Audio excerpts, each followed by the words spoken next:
Bismillah. Innal hamdalillah nahmaduhu wa nasta'inuhu wa nastaghfiruh wa na'udzu billahi min shururi anfusina wa sayyiati a'malina. Man yahdihillahu fala mudilla lahu wa man yudlil fala hadiya lahu. Asyhadu an la ilaha illallah wa asyhadu anna Muhammadan abduhu wa rasuluh. Allahumma salli wa sallim wa barik ala nabiyyina Muhammad wa ala alihi wa sahbihi wa man ittaba'a bihudahu ila yaumil qiyamah wa ba'd. Hadirin jamaah sekalian yang saya hormati, kita lanjutkan masuk ke athar atau dalil yang kedua yang dibawakan oleh penulis yang berkaitan dengan babun ma jaa annal ghuluwa fi quburis salihin yusayyiruha awthanan tu'badu min dunillah. Bab bahwasanya ghulu, berlebih-lebihan terhadap kuburan orang-orang saleh, akan menjadikannya sebagai berhala yang disembah selain Allah Subhanahu wa taala. Bab yang ke-21. Kita masuk ke dalil yang kedua. Wa libni Jaririn bisanadih, dan dari Ibn Jarir dengan sanadnya, an Sufyan an Mansur an Mujahid, afa ra'aitumul Lata wal Uzza, apakah kalian memperhatikan Lat dan Uzza? Qal, maka Imam Mujahid berkata, kana yaluttu lahumus sawiqa, bahwasanya Lat ini adalah seseorang yang sebelumnya dulu waktu hidup senantiasa membikin buat mereka as-sawiq. Famat, kemudian orang ini meninggal dunia. Fa'akafu ala qabrih, kemudian mereka orang-orang berdiam diri di atas kuburannya, mengagungkan kuburannya setelah mendatangi kuburan tersebut. Wa kadza qala Abul Jauza an Ibni Abbas, dan demikian juga berkata Abul Jauza dari Abdullah bin Abbas, kana yaluttu sawiq, bahwasanya dia itu dulu membikin sawiq buat orang-orang yang menunaikan ibadah haji. Jadi dalam athar ataupun dalil yang kedua yang dibawakan oleh penulis yang berkaitan bahwasanya ghulu di dalam yang berkaitan dengan kubur orang-orang saleh akan menjadikan kubur tersebut sebagai sesembahan selain Allah Subhanahu wa taala, dibawakan oleh penulis athar yang berkaitan dengan Al-Lat. Al-Lat yang disebutkan dalam surat An-Najm ayat 19, Allah katakan, afa ra'aitumul Lata wal Uzza, apakah kalian mengetahui dan mendapati tentang Al-Lat wal Uzza. Surat An-Najm ayat 19 ini membahas tentang bagaimana Allah Subhanahu wa taala menyebutkan tentang di mi'rajkannya Nabi sallallahu alaihi wasallam, dan Nabi Muhammad sallallahu alaihi wasallam pada saat itu melihat tanda-tanda kekuasaan Allah Subhanahu wa taala, sehingga Allah Subhanahu wa taala mengatakan, laqad ra'a min ayati rabbihil kubra, dan sungguh Nabi Muhammad sallallahu alaihi wasallam telah mendapati dan melihat dengan matanya tanda-tanda kekuasaan Allah Subhanahu wa taala. Bertemu dengan para nabi, berbicara dengan Nabi Musa, bahkan berbicara langsung dengan Allah Subhanahu wa ta'ala. Sehingga oleh Nabi Muhammad sallallahu alaihi wasallam setelah perjalanan Isra dan Mi'raj itu apa? Kewajiban salat lima waktu. Dan pada saat itu juga ditampakkan surga, ditampakkan api neraka. Sehingga tanda-tanda kekuasaan Allah Subhanahu wa taala yang sangat besar yang telah didapati oleh Nabi Muhammad sallallahu alaihi wasallam. Setelahnya Allah Subhanahu wa taala katakan, "Afara'aitumul Lata wal Uzza?" Apakah kalian melihat bagaimana tentang Lat dan Al-Uzza? Lat dan Uzza ini adalah berhala yang termasuk berhala yang besar yang dimiliki oleh orang-orang Arab. Begitu juga Al-Manat ataupun Manah. Ini adalah berhala-berhala yang sangat besar dan diagungkan oleh orang-orang Arab. Sehingga disebutkan bahwasanya berhala Lat itu adanya di kota Taif. Sekitar 100 ataupun 70 kilo dari kota Mekah. Adapun Uzza berada di kota Mekah yang tepatnya di Arafah. Sehingga sebagian orang-orang Arab ketika mereka akan masuk ke dalam ihram, melakukan ihramnya di sisi berhala Uzza. Dan yang ketiga yang besar adalah Al-Manah. Al-Manah itu di jalan Madinah menuju kota Mekah. Ini pun termasuk berhala yang besar. Dan kemudian Allah Subhanahu wa taala katakan bahwa kemudian Al-Imam Mujahid rahimahullah ketika membahas tentang Lat ini siapa, maka beliau mengatakan kana yalutu lahumus sawik, bahwasanya Lat ini dulu dikatakan sebagai Lat dari kata lata yalutu yang artinya membagikan makanan kepada manusia. Sehingga ini adalah amal saleh yang dulu dilakukan oleh Al-Lat. Dia ini membagikan makanan kepada manusia dan disebutkan oleh Abul Jauza bahwasanya makanan tersebut dibagikan kepada orang-orang yang menunaikan ibadah haji.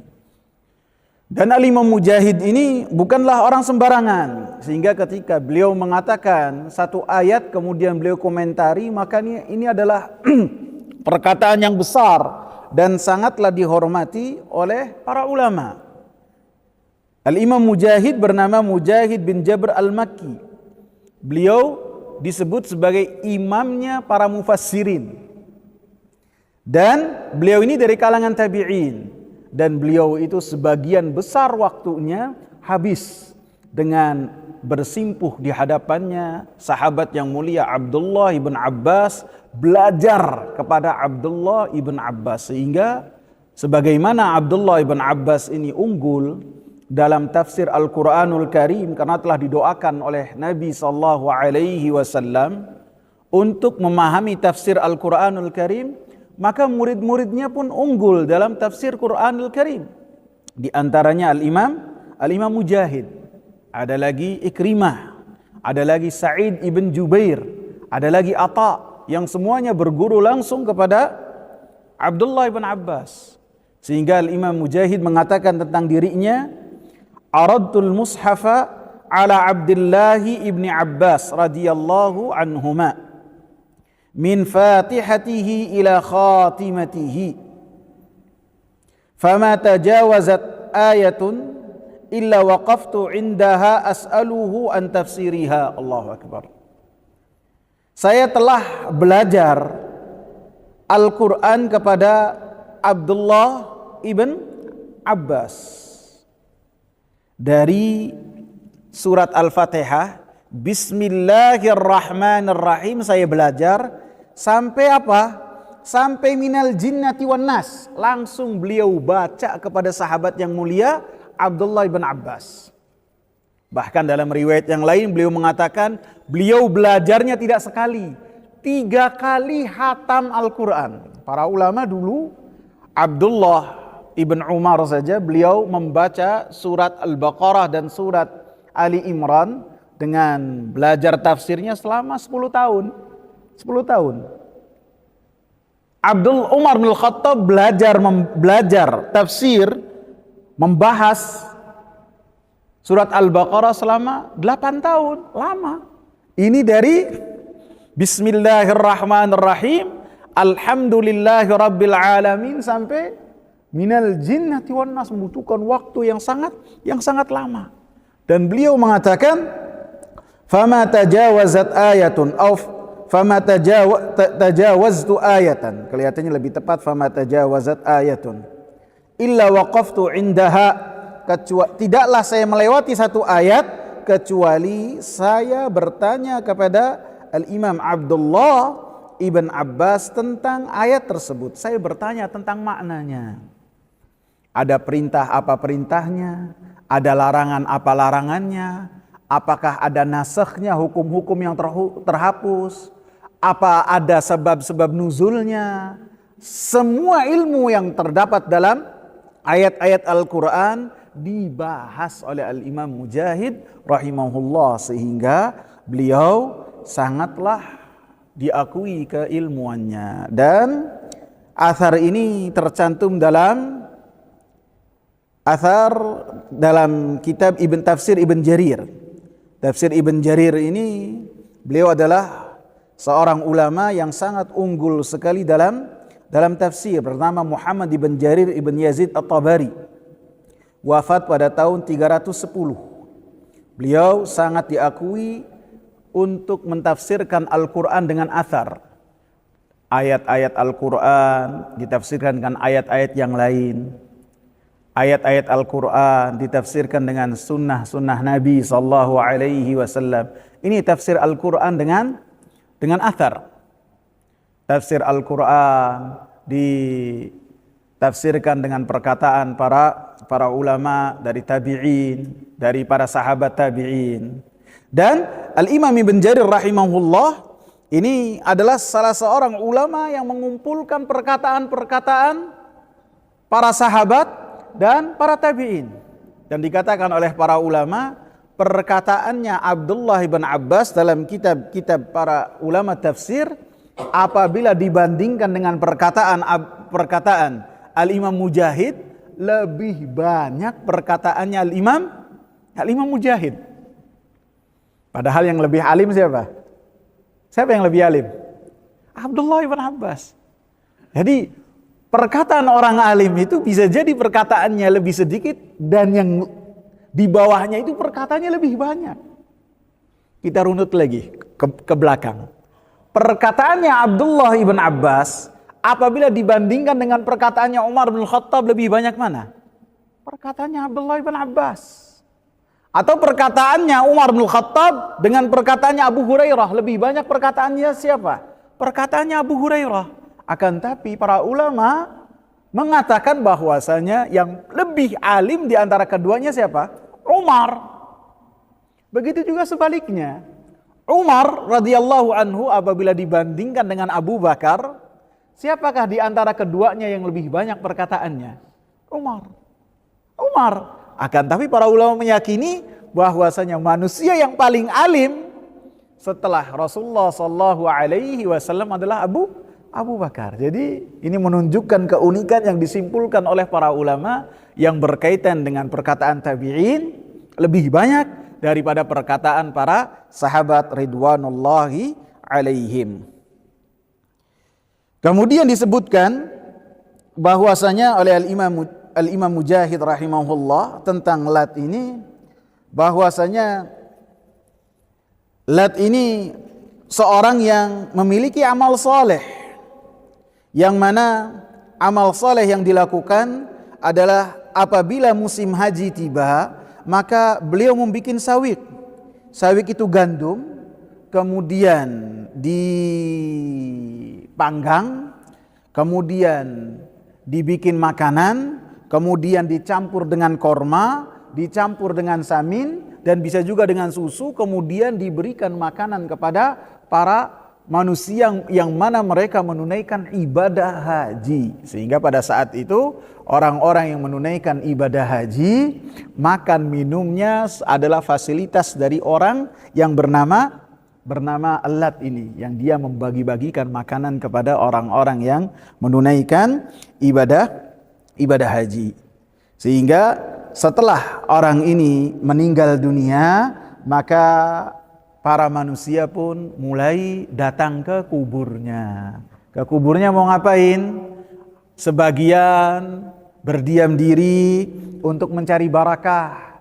Sebagian mereka berdoa, sebagian mereka mengagungkan orang yang ada di dalam kubur ini. Maka itu semua menjadikan Lat itu dengan berjalannya waktu menjadi berhala yang paling besar disembah oleh orang-orang Arab. Asalnya dari mana?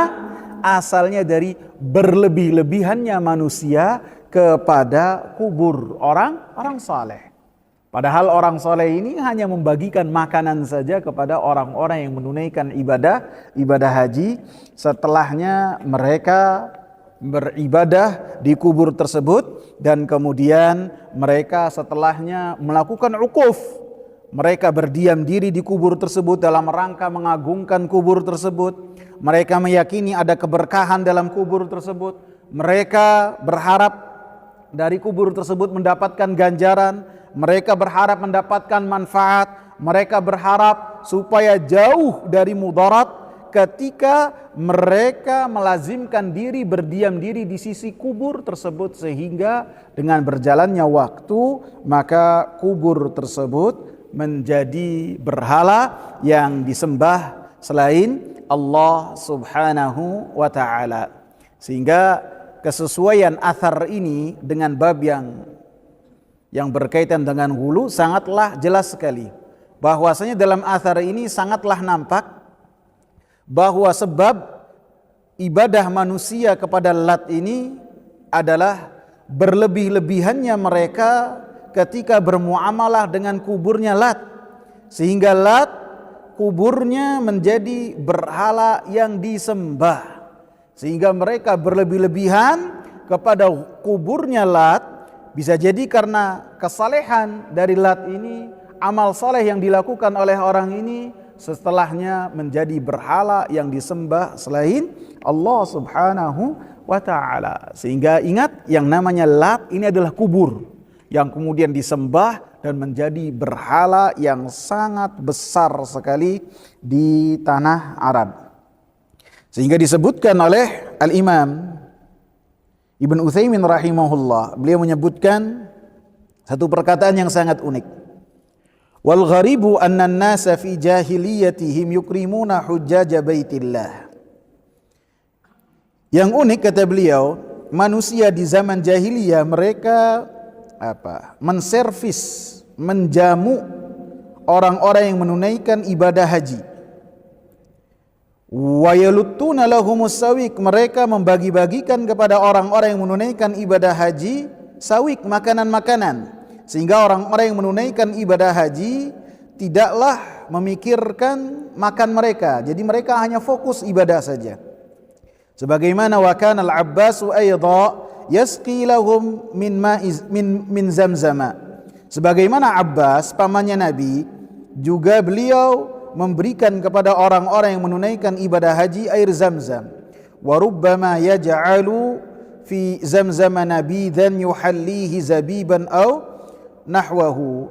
Bahkan terkadang Abbas ini menjadikan dari air Zamzam minuman-minuman yang bisa diminum oleh orang-orang yang menunaikan ibadah haji. Wa fil waqtil hadir, adapun pada waktu sekarang, saran nasu bil aks, sebagian manusia itu kebalikan daripada masa jahiliyah. Ini tentu oknum-oknum. Yastaghillunal hujjaja ghayatal istighlal. Mereka memanfaatkan musim haji dengan sebenar-benar memanfaatkannya, aji mumpung pada musim haji. Hatta yabi'una alaihi ma yusawi riyalan biriyalaini wa akthar. Bahkan mereka kadang-kadang menjual sesuatu yang harganya 1 real, kalau sudah musim haji dijadikan harganya 2 real, bahkan bisa dengan 3 real. Jadi ini perbedaan, kata Al-Imam Muhammad bin Shalih Al-Utsaimin rahimahullah. Wa hadza fil haqiqati khata'un 'azim. Dan ini kata beliau sungguh suatu kesalahan yang sangat besar. Li'anna Allah Ta'ala yaqul, karena Allah Subhanahu wa taala berfirman, "Wa man yurid fihi bi ilhadin bi dzulmin nudzikhu min adzabin alim."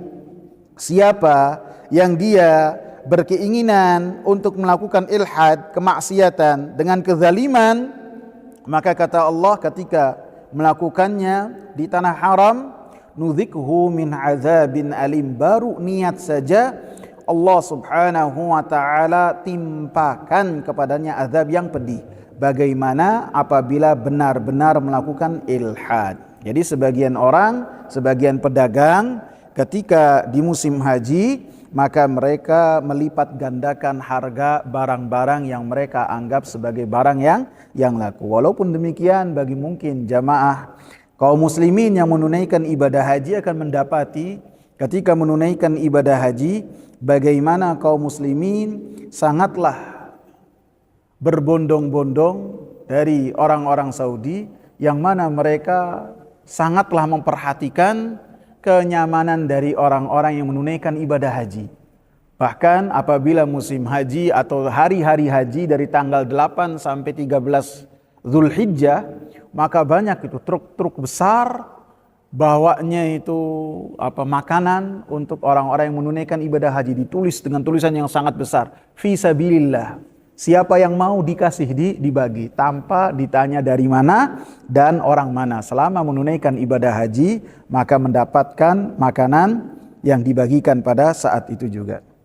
Jadi yang dibawakan oleh Al-Imam Muhammad bin Shalih Al-Utsaimin rahimahullah, fenomena yang beliau lihat dan bisa jadi sampai zaman sekarang pun masih ada.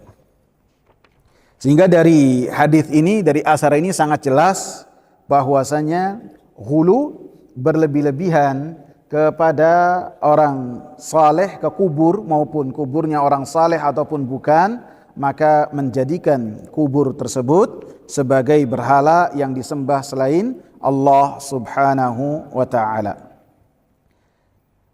Kemudian dalil yang berikutnya, wa an Ibni Abbas radhiyallahu anhuma, dari Abdullah bin Abbas radhiyallahu anhuma qala,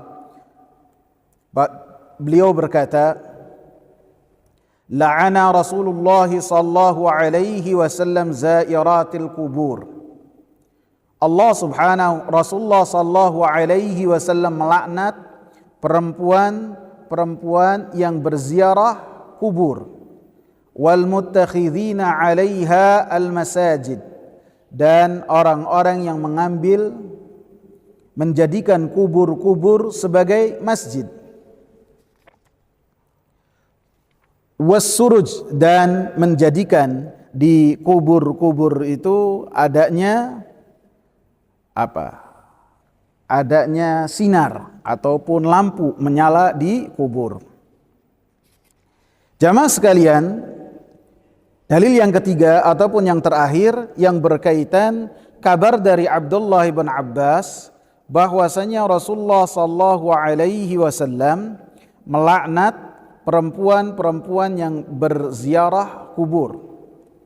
Laknat artinya Allah Subhanahu wa taala akan menjauhkan seseorang dari rahmat Allah Subhanahu wa taala. Sehingga ketika Abdullah bin Abbas mengatakan la'ana Rasulullah sallallahu alaihi wasallam, Rasulullah sallallahu alaihi wasallam melaknat, artinya Allah Subhanahu wa taala mengutuk mereka supaya mereka jauh dari rahmat Allah Subhanahu wa taala. 3 golongan manusia yang mendapatkan laknat, di antaranya adalah perempuan-perempuan yang mereka berziarah ke kubur, maka mereka mendapatkan laknat dari Rasulullah sallallahu alaihi wasallam.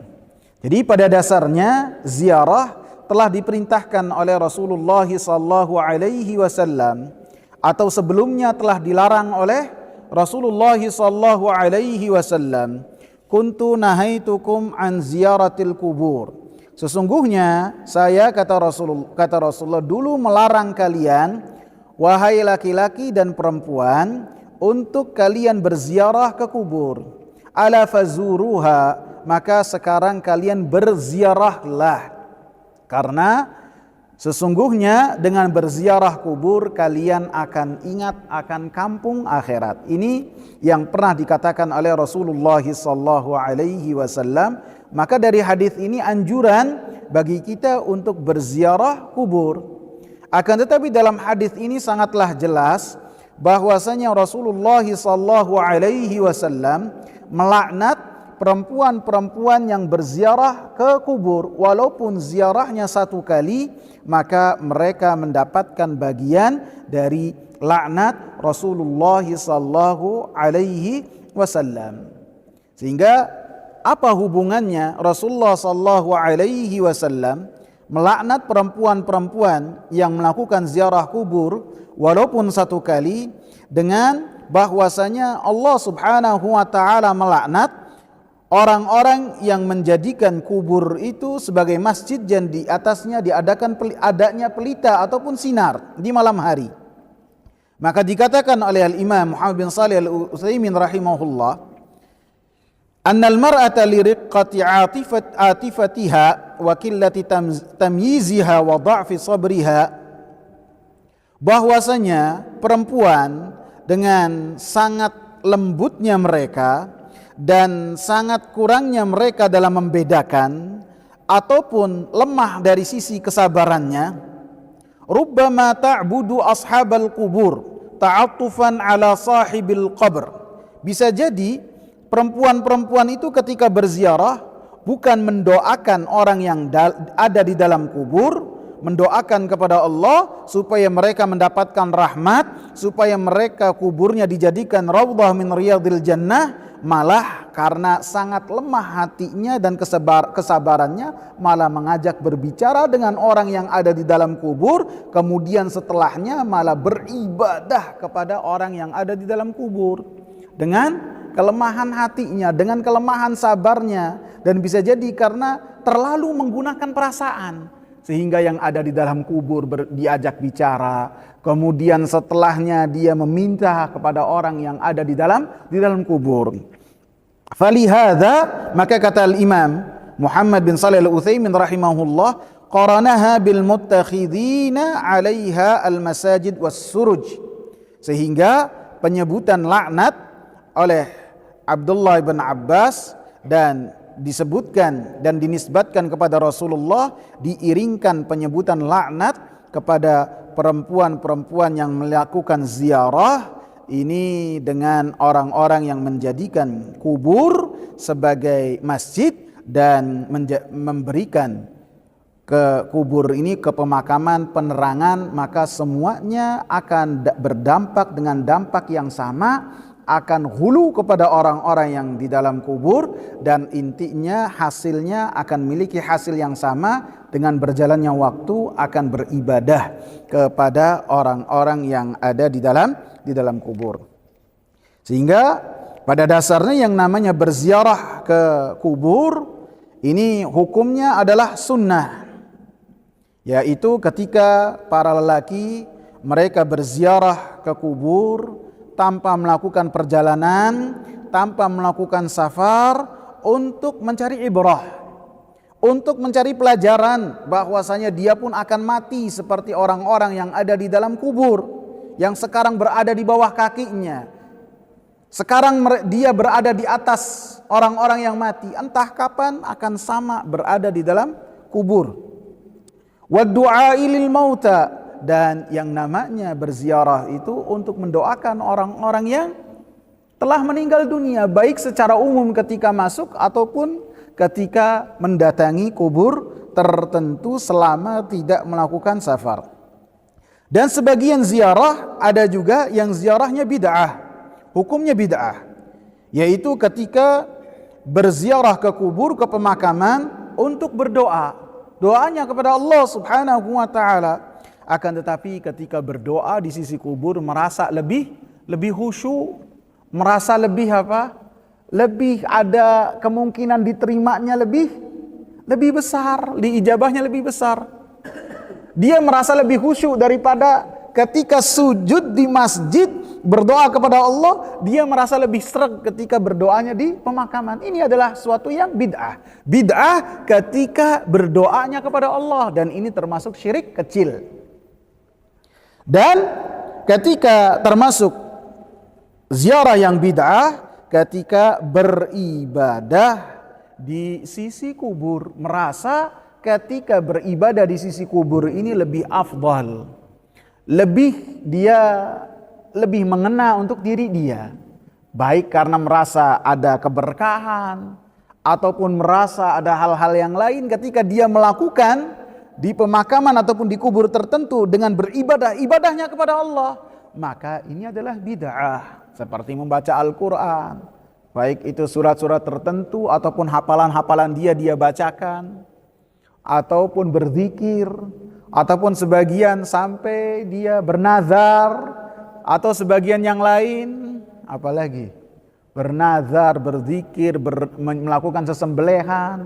Maka ketika dilakukan di sisi kubur, di pemakaman, maka ini adalah perkara yang bid'ah, bisa menjerumuskan ke dalam kesyirikan, walaupun kesyirikannya adalah kesyirikan yang kecil.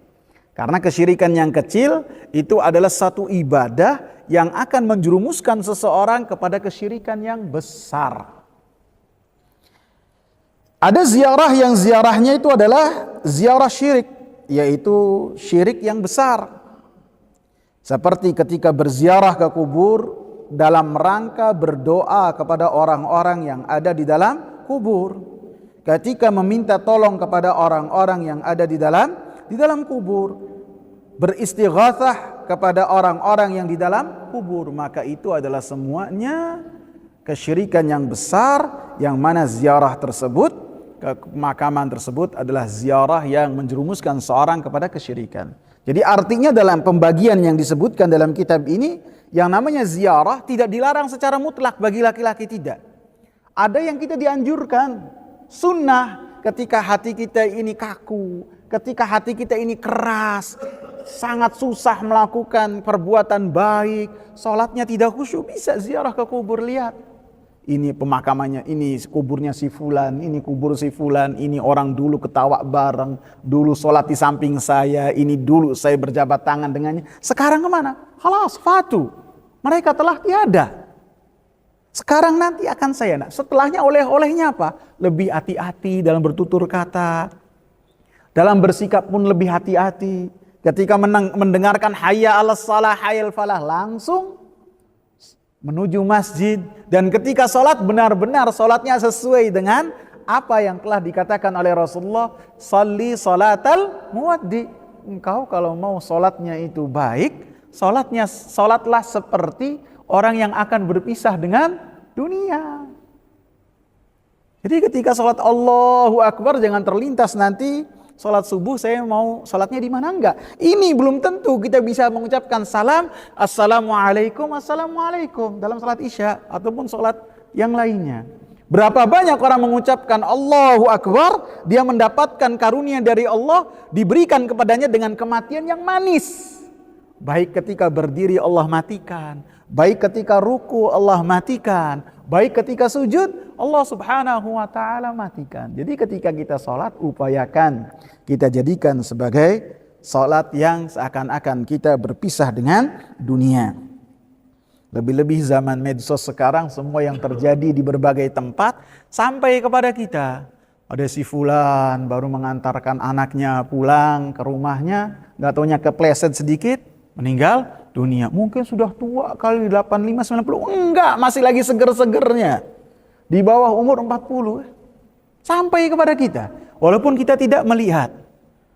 Jadi banyak kabar kepada kita, menjadikan kita supaya lebih takut kepada Allah subhanahu wa ta'ala. Wal muttakhidhina 'alaiha al-masajid. Dan orang-orang yang mereka mendapatkan ancaman, kutukan dari Rasulullah sallallahu alaihi wasallam adalah orang-orang yang menjadikan kubur-kubur sebagai masjid dengan sholat di satu kubur ataupun sholat di pemakaman ataupun ada lahan yang kemudian ada kuburnya satu ataupun dua, dibangun di atasnya masjid. Dan yang keempat, kubur ada orang yang dimakamkannya di mana? Di dalam masjid. Dan yang kelima, orang yang sholatnya itu di atas kuburan. Maka ini seperti yang sudah kita bahas, menjadikan kubur sebagai masjid. Sebelum kita masuk ke yang lainnya, dikatakan oleh Al-Imam, kita lanjutkan. Kemudian yang mereka mendapatkan larangan juga, mendapatkan kutukan juga adalah yang memberikan penerangan di masjid. Di kubur. Di kuburan mereka memberikan penerangan, maka ini termasuk orang-orang yang mendapatkan laknat dari Rasulullah sallallahu alaihi wasallam. Disebutkan bahwasanya penerangan ini di kuburan seharusnya ditiadakan. Bahkan dikatakan oleh Imam Utsaimin rahimahullah, amma fil mawatin allati la yahtajun nasu ilaiha kama law kanatil makbaratu wasi'atan wa fiha mawdi'un qad intaha an-nasu min ad-dafni fi fala hajata ila israjihi fala yusraj. Adapun di tempat-tempat yang manusia di pemakaman tersebut tidak membutuhkan sinar, tidak membutuhkan cahaya, seperti misalnya apabila pemakaman itu sangat luas dan ada tempat-tempat yang manusia tidak butuh untuk untuk ditanam seseorang di dalamnya, maka tidak ada kebutuhan untuk diberikan penerangan. Jadi pada dasarnya apabila pemakaman itu tidak ada penerangannya, maka itu lebih afdal.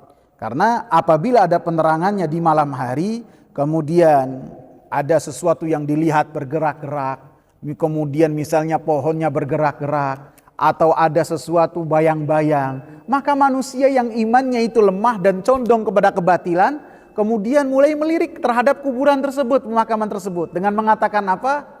Ini pemakaman yang angker. Ini pemakaman yang disebutkan macam-macam. Kemudian ketika info-info ini menyebar ke sebagian manusia yang jauh dari cahaya Allah, mereka datang berbondong-bondong ke pemakaman tersebut untuk apa? Untuk ziarah? Tidak, untuk mereka mencari wangsit. Untuk mereka mencari, terkadang ada yang mencari nomor. Terkadang ada lagi yang mencari apa? Macam-macam. Bahkan kadang-kadang yang seharusnya mencari jodoh itu kemana? Malah ke kuburan. Mencari jodoh ke kuburan.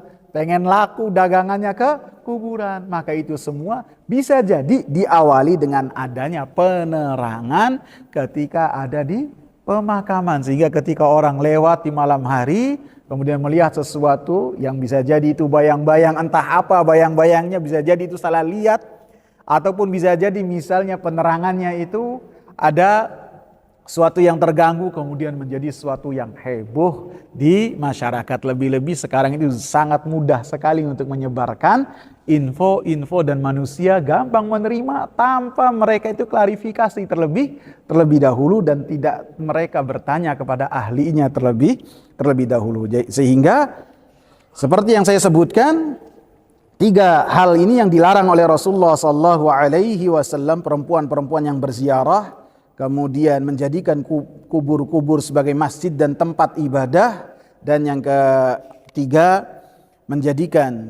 memberikan penerangan terhadap kubur-kubur ini, semuanya bisa menjadikan orang-orang yang di dalam kubur itu menjadi tandingan untuk Allah Subhanahu wa taala ketika diibadahi oleh manusia. Sehingga dikatakan oleh Imam Muhammad bin Shalih Al-Utsaimin rahimahullah, wa hadzal hadits ini yadullu ala tahrimi ziyaratin nisa lil kubur. Hadis ini sangat jelas sekali menunjukkan akan haramnya ziarahnya perempuan ke kuburan, ke pemakaman. Bal ala annahu min kabairidz dzunub, bukan hanya haram, akan tetapi menunjukkan sangat jelas sekali bahwasanya hal tersebut adalah termasuk dosa-dosa besar. Li'anna al-la'na la yakunu illa ala kabirah, karena laknat itu tidaklah terjadi kecuali terhadap dosa-dosa yang besar. Wa yadullu ala tahrimi ittikhadil masajid was-suruji 'alaiha, dan sangat jelas juga menunjukkan bahwasanya haramnya menjadikan kubur-kubur sebagai masjid tempat ibadah wasuruji 'alaiha, dan haram juga memberikan penerangan terhadap kubur di malam hari. Wa huwa kabiratun min kabairidz dzunub, dan itu semua termasuk dari dosa-dosa besar lila'ni fa'ilihi, karena Rasulullah sallallahu alaihi wasallam telah melaknat pelakunya. Dalam kitab ini Al-Qaulul Mufid, Al-Imam Muhammad bin Shalih Al-Utsaimin rahimahullah menyebutkan tentang perkataan dari para ulama yang berkaitan dengan ziarahnya perempuan ke kuburan. Ada 4 perkataan, 4 kalau nggak salah, kalau nggak 4, 3, 4. Yang pertama haram, dan ini termasuk pendapatnya Al-Imam Muhammad bin Shalih Al-Utsaimin. Yang kedua dimakruhkan saja. Yang ketiga boleh, hukumnya boleh. Yang keempat bahwasanya ziarah kubur bagi perempuan itu sunnah sebagaimana lelaki disunnahkan. Akan tapi beliau lebih menguatkan perkataan yang pertama, dan setiap perkataan yang membawakan dalil-dalilnya dibantah oleh Al-Imam Muhammad bin Shalih Al-Utsaimin satu persatu. Semuanya dibahas satu persatu, menunjukkan bahwasanya pendapat yang kuat yaitu diharamkan dan termasuk sebagai dosa besar. Adapun yang berkaitan dengan memberikan penerangan di malam hari untuk pemakaman, maka apabila dibutuhkan, maka sekedar ketika butuh saja. Misalnya ada jenazah yang menurut kondisi tertentu tidak bisa ditunda sampai pagi hari, maka bisa jadi kalau zaman dulu pakai patromak, ke kuburnya bawa patromak, ataupun bawa sinar, ataupun ada yang bawa mobil kemudian sinarnya ditujukan kepada liang yang akan dimasukkan jenazah ke kubur tersebut. Setelahnya tidak ada penerangan. Wallahu ta'ala a'lam. Ada pertanyaan ikhwah? Silakan Pak Sahib.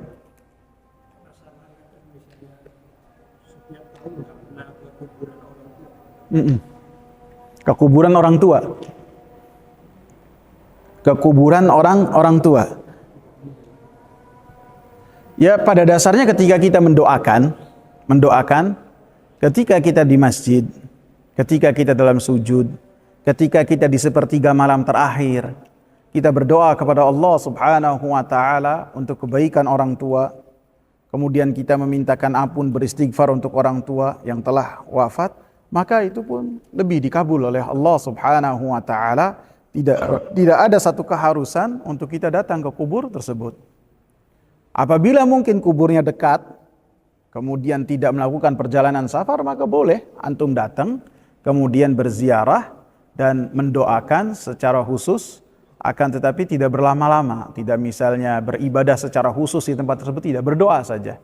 Dan dengan ketentuan yang seperti sering saya ingatkan, untuk kita i'tibar, untuk kita mencari ibrah, bahwasanya kita akan mendapatkan keadaan yang sama. Itu yang penting. Paham ya Pak Sahib? Silakan yang lain. Fadhal.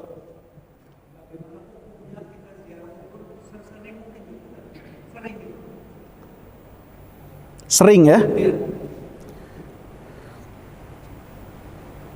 Sering ziarah kubur tidak mengapa, selama tidak mengaitkan dengan momen-momen tertentu. Misalnya kalau misalnya akan datang bulan Ramadan, kemudian datang ke pemakaman, ataupun ketika hari Id kemudian datang ke pemakaman, tidak kita kaitkan dengan momen-momen tertentu, maka itu tidak mengapa.